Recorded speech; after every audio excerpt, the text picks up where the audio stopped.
ইচ্ছে মতো বাড়ায় এবং ইচ্ছে মতো তারা আমাদের প্যাসেঞ্জারের সাথে আচরণ করে। এখন প্রশাসন শুধু যাত্রীর অংশটুকু বাস্তবায়নের লাগে চাপ দেয়, কিন্তু পরিবহন মালিক শ্রমিকের যে অংশটুকু আছে মিটার আর গ্রিল এটার লাগে চাপ দেন না। সে 5 জনের বদলে 3 জন নিচ্ছে, হাফও নিচ্ছে না, 3 জন নিচ্ছে, আবার সে 70 টাকা করে নিচ্ছে। সে কিন্তু 60% না 75% ভাড়া বাড়াইছে। সঠিক রিপোর্ট যেন যায় এবং সঠিক একটা। আর যদি প্রশাসন চায় যে সিএনজির যে পারমিট, তো 3 জন প্যাসেঞ্জারের পারমিট, যদি 3 জন যদি চায় তাহলে একই সাথে তারা গ্রিল লাগাই দোক আর মিটার লাগাই দোক, কারণ একই আইনের মধ্যে হওয়া আছে 3 জন প্যাসেঞ্জার, মিটার এবং গ্রিল। এখন প্রশাসন শুধু যাত্রীর অংশটুকু বাস্তবায়নের লাগে চাপ দেয়, কিন্তু পরিবহন মালিক শ্রমিকের যে অংশটুকু আছে মিটার আর গ্রিল এটার লাগে চাপ দেন না। এখন তারা এই সুযোগে 3 জনের ভাড়া নিয়ে তারা প্যাসেঞ্জার 60 জন 5 জন তুলেন। এখন একটা মানুষের দিনও 20 টাকায় অতিরিক্ত খরচ হয়, তার মাসে 600 টাকা খরচ। এভাবে যদি 1 লাখ মানুষ এই শহরে সিএনজি দিয়ে চলে, তাহলে তার এই শহরের মানুষের জনসাধারণের প্রতি মাসে 3 কোটি টাকা অতিরিক্ত খরচ হয়, মোট 3 কোটি টাকা। আগে যে সিএনজি দিনমাত্র গড়ে 10 ট্রিপ, এখন মারে 15 ট্রিপ। মানুষের এখানে রাস্তার মধ্যে সময় বাড়ছে, অপেক্ষা করা লাগে বেশি, রাস্তার মধ্যে গাড়ি বাড়ছে, যানজট বাড়ছে। তো এই শহরটা আস্তে আস্তে ঢাকার মতো একটা ব্যর্থ শহর হয়ে যাক, এই ব্যর্থ একটা আইনের কারণে। আইনটা যদি বাস্তবায়ন করতে হয় পুরোটা করুক, নতুবা আইন তো মানুষের কল্যাণের লাগি। এই আইনটার এই অংশটুকু বাস্তবায়ন করা বাদ দেখ। আগের মতো যেরকম আসলাম আমরা সুখে আসলাম, সবাই মিল্লা 5 জন গেছি, 5 জনে মিল্লা ভাড়া দিছি, ওইভাবে যাও, এটাই আমরা দাবি। 5 জনের জায়গায় 3 জন হঠাৎ করে যখন নিয়ম করা হইলো, তখন তো ভাড়াটা যখন বাড়াই দেওয়া হইলো, তো তার পরবর্তী থেকে দেখা গেছে প্রত্যেকটা সিএনজিতে আমরা ভাড়া নিয়ে বাক বেতনটা হচ্ছে।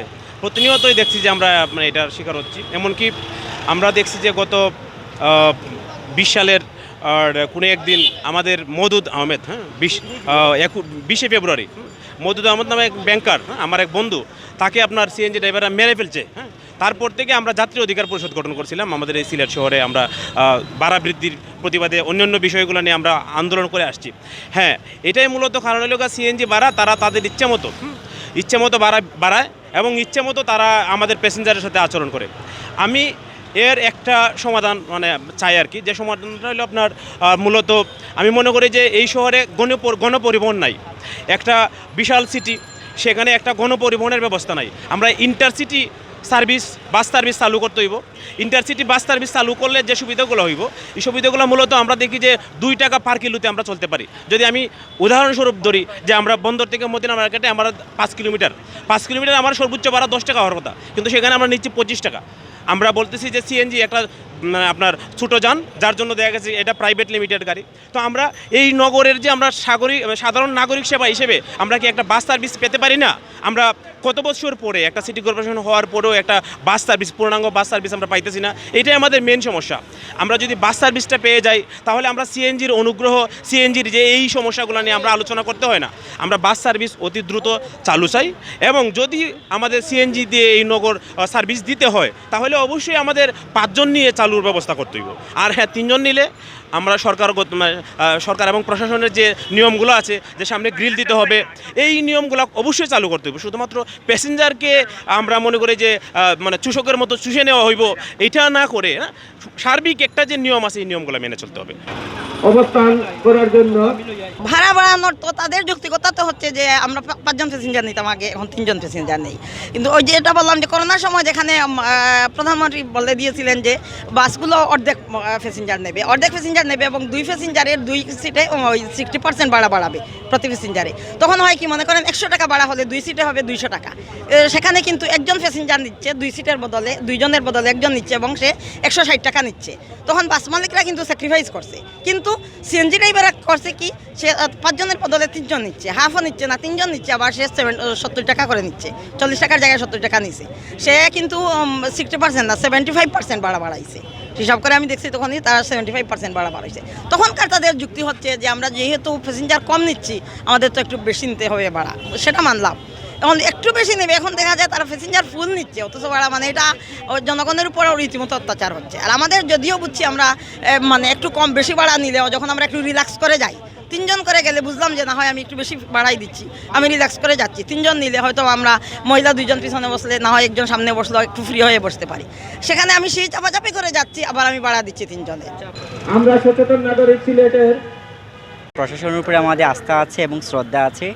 সেই শ্রদ্ধার জায়গা থেকে আমরা বলছি যে আপনারা 3 জন করে নেন, আমাদের সমস্যা নাই। তুমি সেক্ষেত্রে যে বর্তমানে যে একটা হয়েছে যে তাদেরকে নির্ধারিত পোশাক পরা এবং গ্রিল লাগানো, এই দুইটা বিষয় যাতে থাকে এবং 3 জনের ভাড়াটাই নোক। কিন্তু 3 জনের বেশি যদি নেয় তাহলে, অথবা 4 জন বা 5 জন যদি নেয় তাহলে সেটা আমাদের যে আগের ভাড়াটাই নেয়, তাহলে অন্যান্য যারা মানুষ আছে তাদের প্রতি জুলুমটা হবে না। অর্থাৎ দেখা গেছে যেখানে আগে 10 টাকা ভাড়া ছিল, এখন বর্তমানে সেখানে ভাড়া হচ্ছে গিয়ে 15 থেকে 20 টাকা। ইভেন এরকম হয়েছে অনেক দূর যারা আছে, আগে ভাড়া ছিল 40 টাকা, সে এখন এখানে ভাড়া 70 টাকা। তো একটা ফ্যামিলি থেকে যদি 2 জন স্টুডেন্ট থাকে তখন তারা দেখা যায় যে আগের যে ভাড়া থাকতো সেই ভাড়া দিয়ে তারা আসা যাওয়া করতে পারতো, কিন্তু এখন এই টাকাটা কিন্তু ডাবল ভাড়া লাগতেছে, অর্থাৎ 150-200 টাকা চলে যাচ্ছে।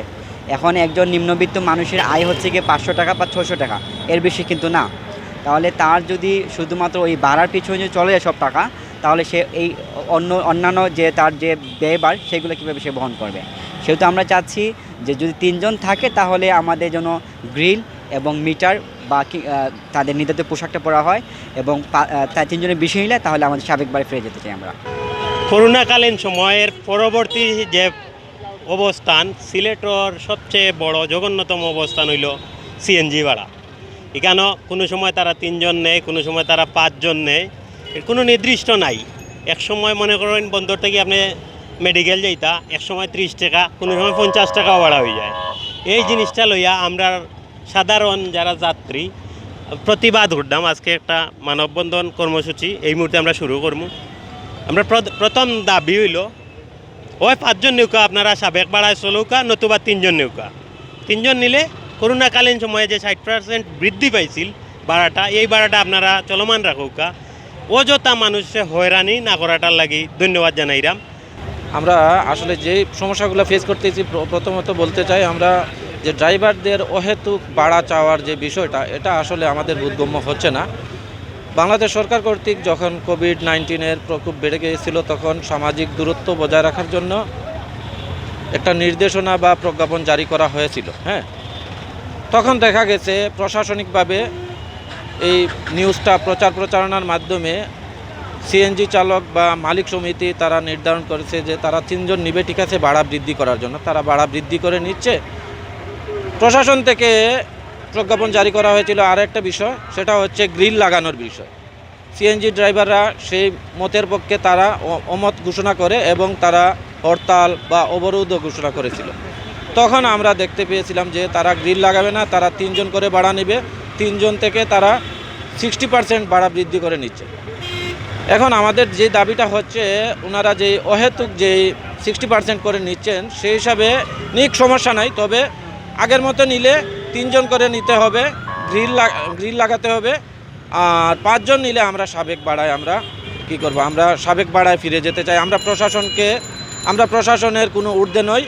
আমরা সচেতন নাগরিকের যে চিন্তা ভাবনা আছে সেটা হচ্ছে আপামর সিলেটবাসীর যেই দাবি, আমরা এটাই চাই যে আগের ভাড়ায় যদি নিতে হয় তাহলে 5 জন, আর যদি 3 জন নেয় তাহলে এই গ্রিল লাগিয়ে প্রশাসনের যে প্রজ্ঞাপন জারি করা হয়েছিল তার প্রতি সবাই শ্রদ্ধা রাখতে, সেটাই আমাদের মূল দাবি।